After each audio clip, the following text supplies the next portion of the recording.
सुस्वागतम। समीक्षा ज्ञान में आपका स्वागत है। समीक्षा ज्ञान को ज्वाइन करें और अपना एक सीट सुनिश्चित करें। देखें, यहाँ पर हम आपको TGT PGT NET assistant professor NVS KVS के एग्ज़ाम में आए हुए प्रश्नों को और आगे आने वाले एग्ज़ाम में प्रश्नों को सॉल्व कराएंगे, ताकि आप लोग टीजीटी पीजीटी में 120 से 125 प्रश्नों को सही कर सकें।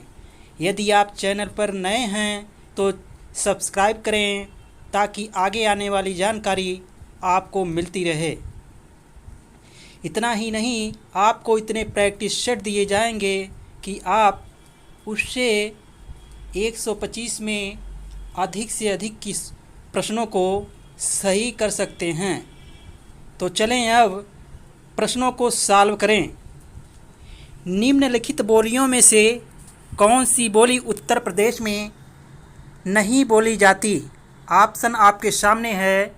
अवधी, बघेली, खड़ी बोली, ब्रज खड़ी बोली अवधी उत्तर प्रदेश में बोली जाती है, जबकि मैथिली उत्तर प्रदेश में नहीं, बिहार में बोली जाती है। अगला प्रश्न है, पुरानी हिंदी नामकरण किसने किया? ऑप्शन आपके सामने है। पुरानी हिंदी नामकरण चंद्रधर शर्मा गुलेरी ने किया। अगला प्रश्न है आपका, हिंदी को राजभाषा के रूप में मान्यता कब मिली? हिंदी को राजभाषा के रूप में मान्यता 14 सितंबर 1949 को मिली। अगला प्रश्न है, छ ध्वनि का उच्चारण स्थान है। ऑप्शन आपके सामने। छ ध्वनि का उच्चारण स्थान है इचु यसा नाम तालव्य, कहने से हो जाएगा ई और चू से इचु यसा नाम तालव्य, चू से च छ ज झ हो जाएगा, और यह और सा तालब सा का उच्चारण स्थान क्या है? तालब है। तो छा का उच्चारण स्थान आपका तालब हो जाएगा। अगला प्रश्न है, किन रचनाकारों की भाषा को संधा भाषा कहा गया है? आपका ऑप्शन सामने है। बौद्ध सिद्ध की रचनाओं को संधा भाषा कहा गया है। अगला प्रश्न है, कौन सी कृति जायसी की है? ऑप्शन आपके सामने है। मधुमालती, मंझन, मृगावती, कुतुबन, अनुराग बांसुरी, नूर मोहम्मद, कन्हावत जायसी की रचना है। अगला प्रश्न है, हिंदी साहित्य के आरंभिक काल को सिद्ध सामंत काल किसने कहा है? ऑप्शन आपके सामने। हिंदी साहित्य के आरंभिक काल को सिद्ध सामंत काल राहुल संकृत्यायन ने कहा है। मध्वाचार्य किस संप्रदाय के संस्थापक थे? मध्वाचार्य द्वैत संप्रदाय के संस्थापक थे। अद्वैत के संस्थापक शंकराचार्य, विशिष्टाद्वैत के संपादक राम अनुजाचार्य, शुद्धाद्वैतवाद के प्रवर्तक संस्थापक वल्लभाचार्य या विष्णु स्वामी हैं। तुलसीदास की किस रचना का संबंध ज्योतिष से है? ऑप्शन आपके सामने है। तुलसीदास की रचना का संबंध रामाज्ञा प्रश्नावली से है। अगला प्रश्न है आपका, निम्नलिखित में से कौन रीति सिद्ध कवि हैं? ऑप्शन आपके सामने है। रीति सिद्ध कवि बिहारी जी हैं। अगला प्रश्न है, हिंदी प्रदीप के संपादक थे। ऑप्शन आपके सामने है। हिंदी प्रदीप के संपादक बाल कृष्ण भट्ट जी थे। अगला प्रश्न है, शेर सिंह का शस्त्र समर्पण के रचनाकार हैं। ऑप्शन आपके सामने है। शेर सिंह का शस्त्र समर्पण के रचनाकार जयशंकर प्रसाद जी हैं। अगला प्रश्न आपका है, कभी कुछ ऐसी तान सुनाओ जिससे उथल पुथल मच जाए, पंक्ति किसकी है? ऑप्शन आपके सामने है। बाल कृष्ण शर्मा नवीन की पंक्ति है। अगला प्रश्न है, इनमें से कौन नकेनवादी रचनाकार नहीं है? ऑप्शन आपके सामने है। नकेनवादी का कोड है नकेन से नलिन बिलोचन शर्मा, के से केसरी कुमार और नकेन ना से नरेश के नाम हो गए नकेनवादी में, जबकि केदारनाथ सिंह नहीं हैं नकेनवादी के रचनाकार। अगला प्रश्न है, हरिजन गाथा किसकी रचना है? ऑप्शन आपके सामने है। हरिजन गाथा नागार्जुन की रचना है। अगला प्रश्न है, इनमें से कौन सी रचना कृष्णा सोबती की है? ऑप्शन आपके सामने है। चितगोबरा यहाँ पर देखिए, जिंदगी नामा कृष्णा सोबती की रचना है। आमा चित्रा मुदगल की चितगोबरा मृदुला गर्ग की रचना है। अगला प्रश्न है, ताजमहल का टेंडर किसका नाटक है? ऑप्शन आपके सामने है। ताजमहल का टेंडर अजय शुक्ल की रचना है, नाटक है। अगला प्रश्न है, अनुमितिवाद की अवधारणा किसकी है? ऑप्शन आपके सामने है। अनुमितिवाद की अवधारणा शंकुक की है। अगला प्रश्न है, अलंकारों को काव्य का शोभा कारक धर्म किसने माना है? ऑप्शन आपके सामने है। अलंकारों को काव्य का शोभा कारक धर्म दंडी ने माना है। अगला प्रश्न, भक्ति को रस रूप में प्रतिष्ठित करने वाले आचार्य हैं? ऑप्शन आपके सामने हैं। वल्लभाचार्य जी हैं। अगला प्रश्न है, उपेक्षा का विलोम क्या है? ऑप्शन आपके सामने है। उपेक्षा का विलोम अपेक्षा होता है। आगे देखें, प्रत्येक प्रश्न में एक वाक्य दिया गया है। पूरा वाक्य के लिए एक शब्द देना है। प्रत्येक के 4 विकल्प हैं। उपयुक्त शब्द का चयन कीजिए। प्रश्न है आपके सामने है, वह भाई जो अन्य माता से उत्पन्न हुआ हो। ऑप्शन आपके सामने है। उसे अन्योदर कहते हैं। अगला प्रश्न है, जिसके बराबर का कोई ना हो उसे क्या कहते हैं? ऑप्शन आपके सामने है। उसे अनुपम कहते हैं। जिसके बराबर या जिसके समान दूसरा कोई ना हो उसे अनुपम कहते हैं।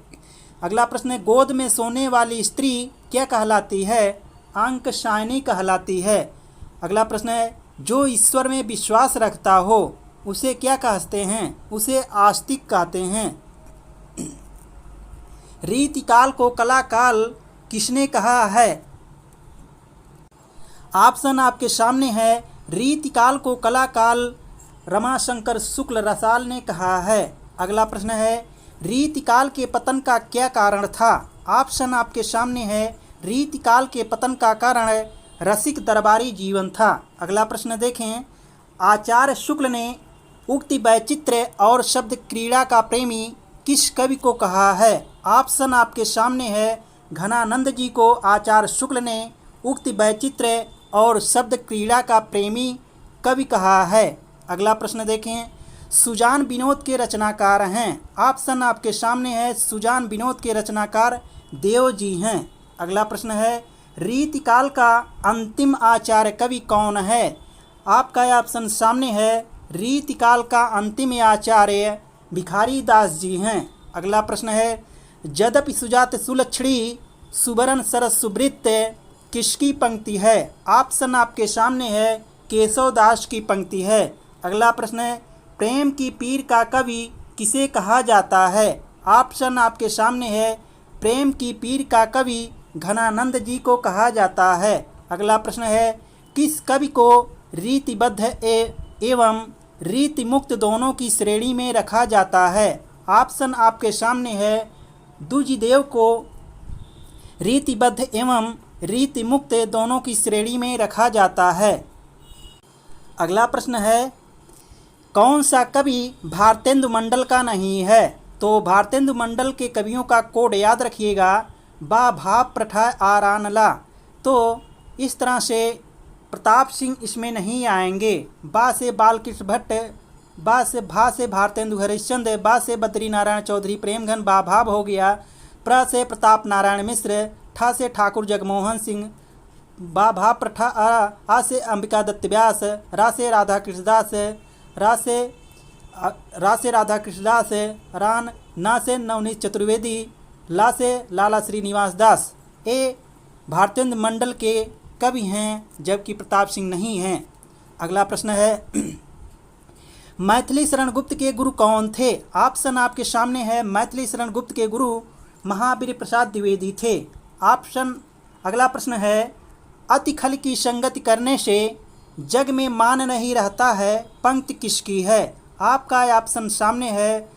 अति खल की संगति करने से जग में मान नहीं रहता है, रामचरित उपाध्याय की पंक्ति है। अगला प्रश्न है आपका, ले चल वहाँ मुझे भुलावा देकर मेरे नाविक धीरे धीरे, पंक्ति के आधार पर किस कवि को पलायनवादी घोषित किया गया था? ऑप्शन आपके सामने है। जयशंकर प्रसाद को पलायनवादी कवि घोषित किया गया था। अगला प्रश्न देखें, छायावाद को विच्छिन्न मोती की सी तरलता किसने कहा है? ऑप्शन आपके सामने है। जयशंकर प्रसाद को विच्छिन्न मोती की सी तरलता कहा गया है। इस प्रश्नों को एक बार फिर से देखें, मिस्टेक हो गया बोलने में। छायावाद को विच्छिन्न मोती की सी तरलता किसने कहा है? जयशंकर प्रसाद ने कहा है। अगला प्रश्न है, मिलन का मत नाम लो, मैं विरह में चिर हूँ, पंक्ति के रचनाकार हैं। ऑप्शन आपके सामने है, महादेवी वर्मा जी हैं। अगला प्रश्न है, मैं उस जनपद का कवि हूँ, कृत के रचनाकार हैं। ऑप्शन आपके सामने है, वासुदेव सिंह त्रिलोचन जी हैं। अगला प्रश्न है, असंगत विकल्प का चयन करना है, तो चयन करिए। यहाँ पर पाषाणी नागार्जुन की रचना है, चंदना नागार्जुन की रचना है, जागते रहो भारत भूषण अग्रवाल की रचना है, खजोहरा निराला की रचना है, जबकि शिवमंगल सिंह की ए रचना नहीं है। इस तरह से असंगत विकल्प आपका ए हो जाएगा। अगला प्रश्न है, इंद्री बोध का कवि कौन है? ऑप्शन आपके सामने है, इंद्री बोध का कवि गिरिजा कुमार माथुर जी हैं। अगला प्रश्न है, ठंडा लोहा के रचयिता हैं। ऑप्शन आपके सामने है, ठंडा लोहा के रचयिता धर्मवीर भारती जी हैं। अगला प्रश्न है, नाटक जारी है किस विधा की रचना है? ऑप्शन आपके सामने है, नाटक जारी है कविता विधा की रचना है। अगला प्रश्न है, लकड़बग्घा हंस रहा है के कवि हैं? ऑप्शन आपके सामने है, लकड़बग्घा हंस रहा है के कवि चंद्रकांत। यहाँ पर देखें, लकड़बग्घा हंस रहा है के कवि हैं, तो आपका ऑप्शन सामने है, चंद्रकांत देवताले जी लकड़बग्घा हंस रहा है के कवि हैं। अगला प्रश्न देखें, एक फेरी वाला मैं एक फेरी वाला काव्य संकलन किसका है? ऑप्शन आपके सामने है, मैं एक फेरी वाला काव्य संकलन के रचयिता राही मासूम रजा जी हैं। अगला प्रश्न है, लल्लू लाल की सर्वप्रसिद्ध पुस्तक कौन सी है? ऑप्शन आपके सामने है, लल्लू लाल की सर्वप्रसिद्ध पुस्तक प्रेम सागर है। अगला प्रश्न है, भारतीय शिक्षा का मैग्ना कार्टा कहा जाता है? ऑप्शन आपके सामने है, भारतीय शिक्षा का मैग्ना कार्टा उद्घोषणा पत्र 1854 को कहा जाता है। अगला प्रश्न है, भारतेंदु का कौन सा नाटक मौलिक है? ऑप्शन आपके सामने है, वैद की हिंसा हिंसा न भवती मौलिक नाटक है। जब नहीं ये भी है, भारत दुर्दशा विशस्य विषमोषधम उपर्युक्त सभी मौलिक नाटक हैं। और भारतेंदु के मौलिक नाटकों का कोड याद रखिएगा। कोड क्या है? बैच। तो चलें यहाँ भारतेंदु के मौलिक नाटकों का कोड याद रख लीजिए। बैच विष भानी या प्रेस, बै से वैद की हिंसा हिंसा न भवती, बैच चा से श्री चंद्रावली, विष से विशस विषमोधम, बैच विष, भानी से भा से भारत दुर्दशा, नी से नीलदेवी, बैच भानी, अ से अंधेर नगरी, आ प्रे से प्रेम प्रताप, प्रे से आपका हो जाएगा प्रेम योगिनी, प्रे से स से सती प्रताप, बैच विष भानी या प्रेस। इस तरह का कोड हो गया और इसमें आपका सभी आ रहा है, इसलिए उपयुक्त सभी रचनाएं हो जाएंगी। अगला प्रश्न है, सिंदूर की होली नाटक किसने लिखा है? ऑप्शन आपके सामने है, सिंदूर की होली लक्ष्मी नारायण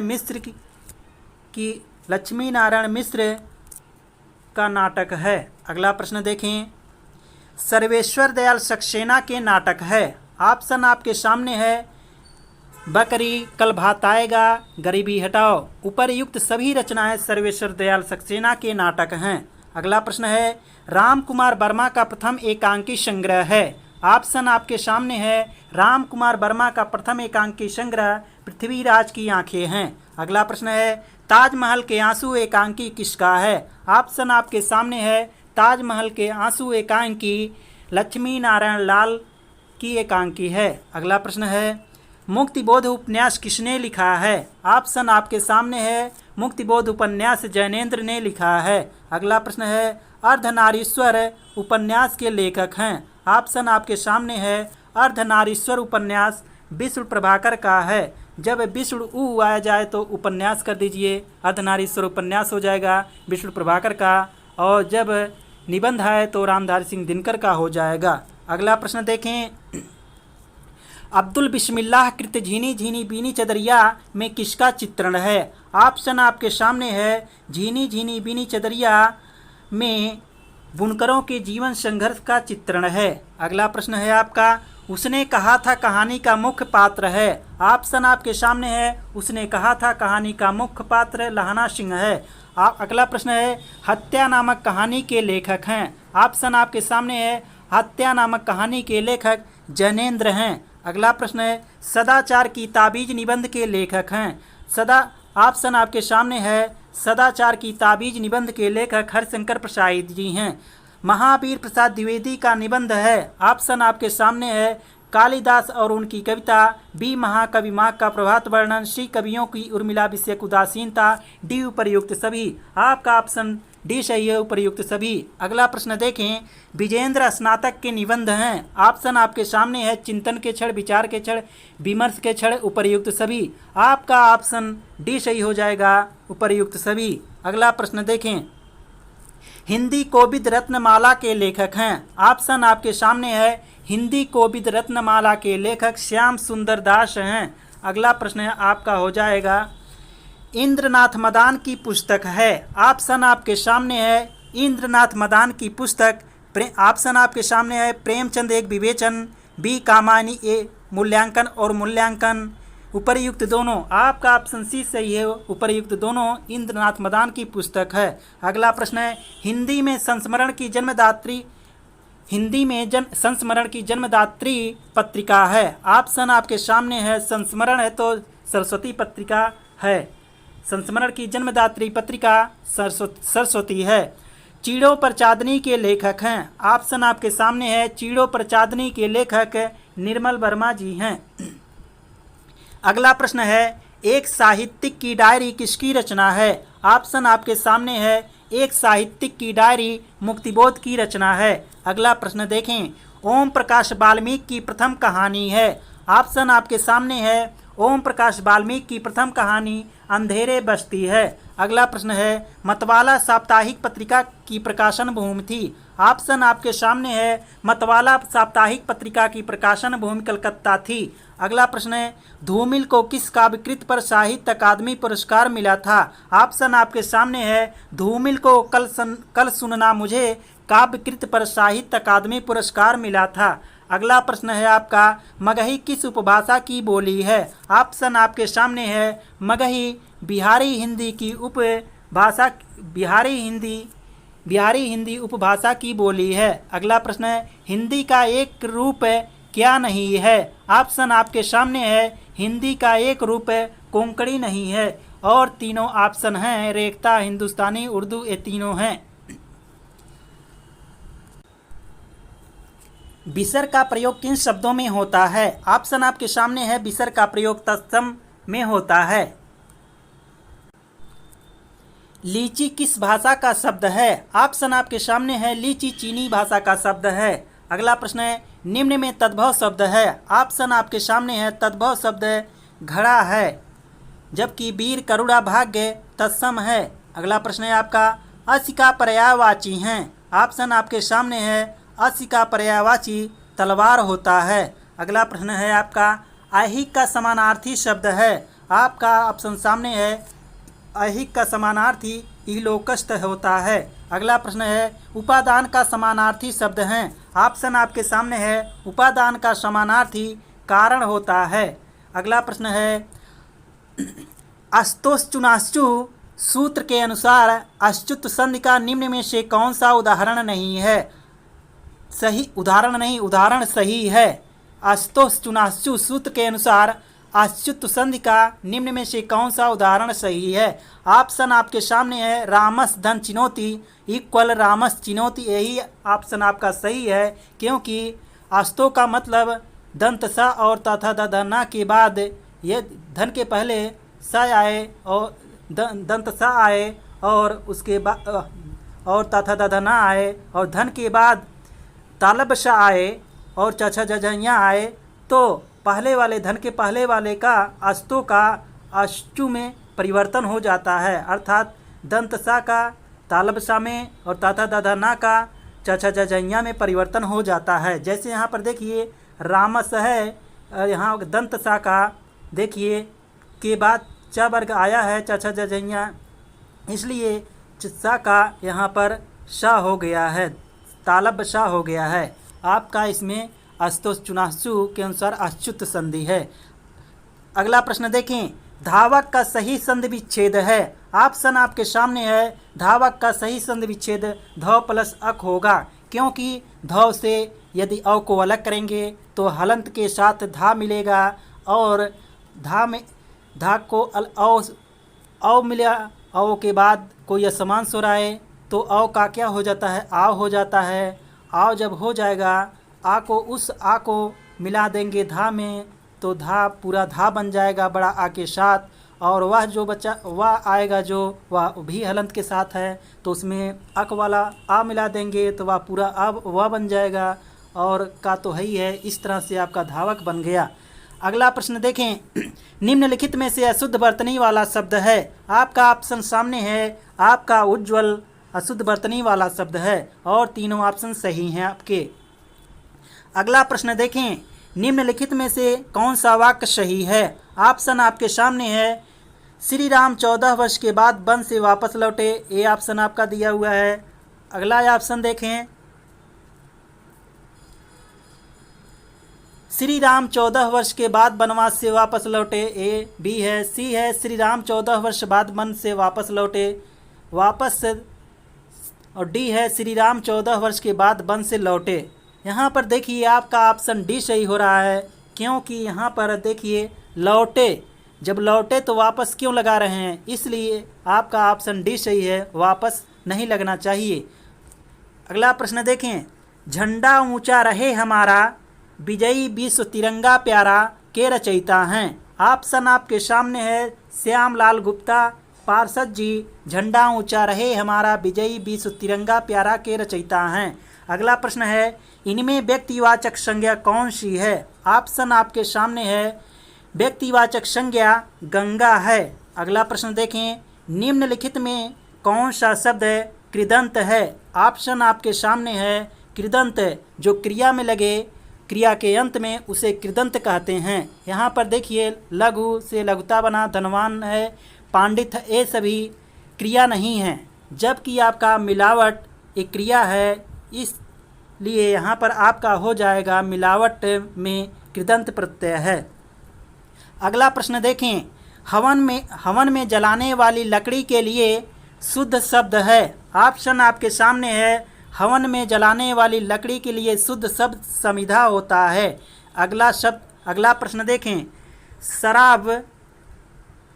शराब किस भाषा का शब्द है। ऑप्शन आपके सामने है। शराब अरबी भाषा का शब्द है। अगला प्रश्न देखें, दिवाली शब्द क्या है। ऑप्शन आपके सामने है। दिवाली तद्भव शब्द है। अगला प्रश्न देखें, उजाड़ से लगा चुका उम्मीद में बहार की, निदाद से उम्मीद की बसंत के बयार की, कौन सा अलंकार है। यहाँ पर देखें, एक तरफ कह रहा है उजाड़ से लगा चुका, उजाड़ भी कह रहा है, दूसरी तरफ क्या कह रहा है उम्मीद में बहार की। एक तरफ उजाड़ की बात, दूसरी तरफ बहार की बात, ये विरोध हो रहा है, लेकिन वास्तविक विरोध नहीं है। निदाद से उम्मीद की अर्थात ताप से उम्मीद किया जा रहा है ना, ताप की उम्मीद किया जा रहा है एक तरफ, दूसरी तरफ क्या है बसंत के बयार की। यहाँ पर बसंत के बयार की निदाद से उम्मीद किया जा रहा है, यहाँ पर आपका विरोध हो रहा है, इसलिए यहाँ पर विरोधाभास अलंकार होगा। अगला प्रश्न देखें, गुणी गुणी शब्द है निगुणी ना होत में कौन सा अलंकार है। ऑप्शन आपके सामने है। गुणी गुणी के दो अर्थ हैं, एक गुणी का अर्थ हो जाएगा गुना और एक गुणी का अर्थ है गुणवान होना है, इसलिए यहाँ पर यमक अलंकार हो जाएगा।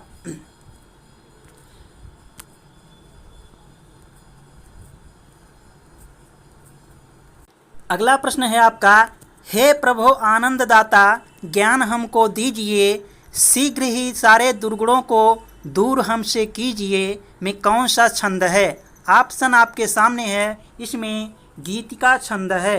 क्योंकि यहाँ पर देखिए मात्रा को काउंट कर लीजिए, हे की 2 मात्रा, प्रा की 1 मात्रा, क्योंकि पा पहले आया है आधा इसलिए इसकी 1 ही मात्रा काउंट की जाएगी।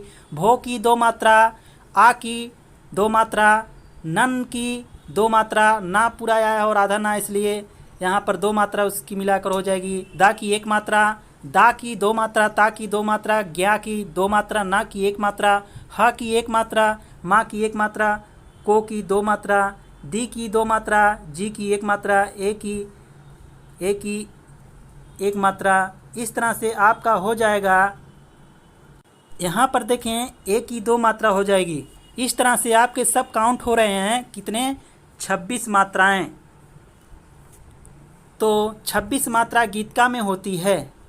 अगला प्रश्न देखें, सुन केवट के बैन प्रेम लपेटे अटपटे में कौन सा छंद है? ऑप्शन आपके सामने है। यहाँ पर मात्रा को काउंट कर लीजिए। सु की 1, नी की 1, के की 2, वा की 1, टा की 1, के की 2, बै की 2, ना की 1। इस तरह से कुल 11 मात्राएं हुई।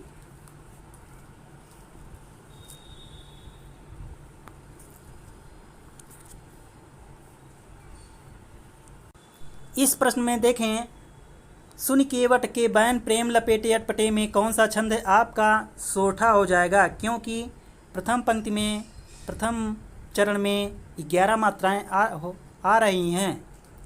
अगला प्रश्न आपका है, यहाँ पर देखें, व्याकरण शिक्षण के संदर्भ में आपका बल किस बिंदु पर होगा? ऑप्शन आपके सामने है। व्याकरण शिक्षण के संदर्भ में हमारा बल व्याकरण के व्यवहारिक पक्ष पर होगा।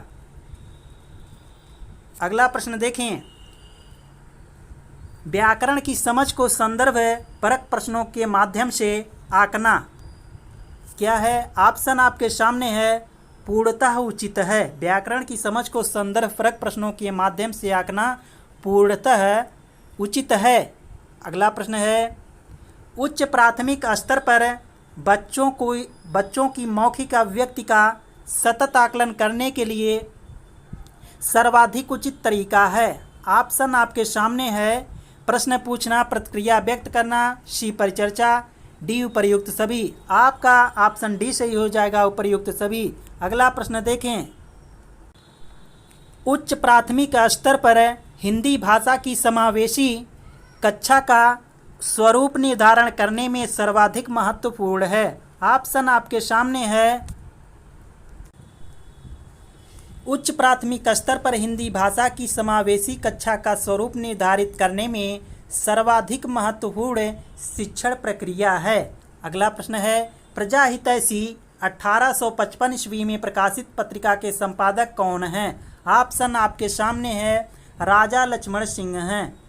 प्रजाहितैषी 1855 ईस्वी में प्रकाशित पत्रिका के संपादक राजा लक्ष्मण सिंह हैं। हिंदी की प्रथम कहानी लेखिका हैं। ऑप्शन आपके सामने है। हिंदी की प्रथम कहानी लेखिका बंग महिला जी हैं। अगला प्रश्न है, संस्कृत के 4 अध्याय रचना पर सन 1959 ईस्वी में किसे साहित्य अकादमी पुरस्कार मिला है? ऑप्शन आपके सामने है। संस्कृत के 4 अध्याय रचना पर सन 1959 ईस्वी में दिनकर जी को साहित्य अकादमी पुरस्कार मिला है। अगला प्रश्न है, सिद्ध कवि सरापा जो हिंदी के सर्वप्रथम कवि माने जाते हैं द्वारा दोहा कोश की रचना का समय है। ऑप्शन आपके सामने है। 769 ईस्वी। अगला प्रश्न देखें, आवा उपन्यास पर 2003 ईस्वी में किस साहित्यकार को व्यास सम्मान से सम्मानित किया गया? ऑप्शन आपके सामने है। आवा उपन्यास पर 2003 ईस्वी में चित्रा मुदगल को साहित्य व्यास सम्मान से सम्मानित किया गया, चित्रा मुदगल को। अगला प्रश्न है आपका, इश्तवार द लिटरेच्यूर एंदुई हिंदुस्तानी नामक इतिहास ग्रंथ के लेखक हैं। ऑप्शन आपके सामने है। इश्तवार द लिटरेच्यूर एंदुई हिंदुस्तानी नामक इतिहास ग्रंथ के लेखक गारसा द ताशी जी हैं। अगला प्रश्न है, आचार्य शुक्ल का हिंदी साहित्य का इतिहास किस पुस्तक की भूमिका के रूप में लिखा गया है? ऑप्शन आपके सामने है, हिंदी शब्द सागर की भूमिका के रूप में लिखा गया है। अगला प्रश्न है, इतिहास लेखन एवं विश्लेषण के प्रति पारंपरिक भारतीय दृष्टिकोण कैसा रहा है? ऑप्शन आपके सामने है, यहाँ पर देखें, इतिहास लेखन एवं विश्लेषण के प्रति पारंपरिक भारतीय दृष्टिकोण आदर्शमूलक आध्यात्मिक रहा है। अगला प्रश्न है आपका, हिंदी साहित्य का आरंभ के विषय में संगत विकल्प का चयन कीजिए। आपका ऑप्शन सामने है, यहाँ पर राम कुमार वर्मा आदिकाल से आरंभ मानते हैं। आपका ऑप्शन ए सही है। अगला प्रश्न देखें, पंचमकार मध्यमांश मत्स्य मैथुन और मुद्रा का विधान किस साहित्य में मिलता है? ऑप्शन आपके सामने है, यहाँ पर आपका ऑप्शन डी हो जाएगा, सिद्ध साहित्य में। अगला प्रश्न देखें, संदेश रासक की रचना विधा है। ऑप्शन आपके सामने है, संदेश रासक की रचना विधा खंड काव्य है। अगला प्रश्न है, संगत अनुक्रम को बताइए। आपका ऑप्शन सामने है, खुमार रासो दलपत विजय की रचना है सही, और विजयपाल रासो नल सिंह की रचना, पृथ्वीराज रासो चंद्रबरदाई की रचना, परमाल रासो जगनिक की रचना है। अगला प्रश्न देखें, एक नार ने अचरज किया, सांप मार पिंजरे में दिया, काव्य पंक्ति के रचनाकार रचयिता हैं। ऑप्शन आपके सामने है, खुसरो जी हैं। अगला प्रश्न है, उक्ति व्यक्ति प्रकरण नामक काव्य ग्रंथ व्याकरण ग्रंथ के रचनाकार कौन हैं? ऑप्शन आपके सामने है, उक्ति व्यक्ति प्रकरण नामक काव्य व्याकरण ग्रंथ के रचनाकार दामोदर शर्मा जी हैं। अगला प्रश्न है, आदि पुराण महापुराण तथा जसहरचर्यू के रचनाकार हैं। ऑप्शन आपके सामने है, पुष्पदंत जी आदि पुराण महापुराण तथा जसहरचर्यू के रचनाकार हैं। अगला प्रश्न है, नागरी प्रचारी सभा द्वारा प्रकाशित पृथ्वीराज रासो के बृहद संस्करण में कितने समय या खंड हैं? ऑप्शन आपके सामने है, 69 समय या खंड हैं। अगला प्रश्न है, आदिकाल में बालनाथ किसे कहा गया है? आदिकाल ऑप्शन आपके सामने है, आदिकाल में बालनाथ जालंधर नाथ को कहा गया है। अगला प्रश्न है, वज्रयानियों का प्रभाव किस क्षेत्र में था? ऑप्शन आपके सामने है, वज्रयानियों का प्रभाव पूर्वी भारत में था। अगला प्रश्न है, सगुण भक्ति का आदि स्रोत ग्रंथ कौन सा है? ऑप्शन आपके सामने है, सगुण भक्ति का आदि स्रोत ग्रंथ है श्रीमद् भागवत पुराण है। अगला प्रश्न है, शिव किस भाषा का शब्द है? ऑप्शन आपके सामने है, शिव तमिल भाषा का शब्द है। अगला प्रश्न है, कबीर को भाषा का डिक्टेटर किस साहित्यकार ने दी? कबीर को भाषा का डिक्टेटर की संज्ञा किस साहित्यकार ने दी? ऑप्शन आपके सामने है, कबीर को भाषा का डिक्टेटर हजारी प्रसाद द्विवेदी ने दी, की संज्ञा हजारी प्रसाद द्विवेदी ने दी। अगला प्रश्न है, आरती कीजिए हनुमान लला की, दुष्ट दलन रघुनाथ कला की पंक्तियाँ किसने रची? ऑप्शन आपके सामने है, आरती कीजिए हनुमान लला की, दुष्ट दलन रघुनाथ कला की पंक्तियाँ रामानंद की है। अगला प्रश्न देखें, मृगावती में किसकी प्रशंसा की गई है? ऑप्शन आपके सामने है, मृगावती में किसकी प्रशंसा की गई है? हुसैन शाह की। मृगावती में हुसैन शाह की प्रशंसा की गई है। अगला प्रश्न है आपका, चित्रावली रचना है। चित्रावली उस्मान की रचना है। अगला प्रश्न है, मोहिका हंसस की कोहरई पंक्ति किस कवि की है? ऑप्शन आपके सामने है,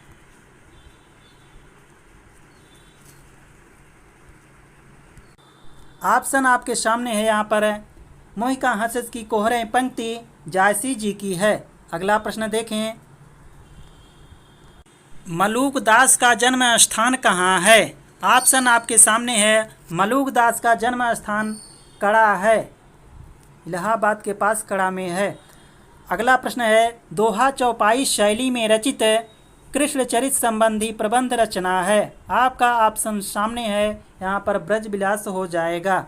अगला प्रश्न देखें, सूरसागर का सर्वाधिक मर्मस्पर्शी अंश है। ऑप्शन आपके सामने है सूर सागर का सर्वाधिक मर्म स्पर्शी अंश भ्रमर गीत है। अगला प्रश्न देखें, राधा वल्लभ संप्रदाय का प्रचार प्रसार करने वाले आचार्य हैं। ऑप्शन आपके सामने है राधा वल्लभ संप्रदाय का प्रचार प्रसार करने वाले आचार्य हित हरिवंश जी हैं। अगला प्रश्न देखें, असंगत बताइए।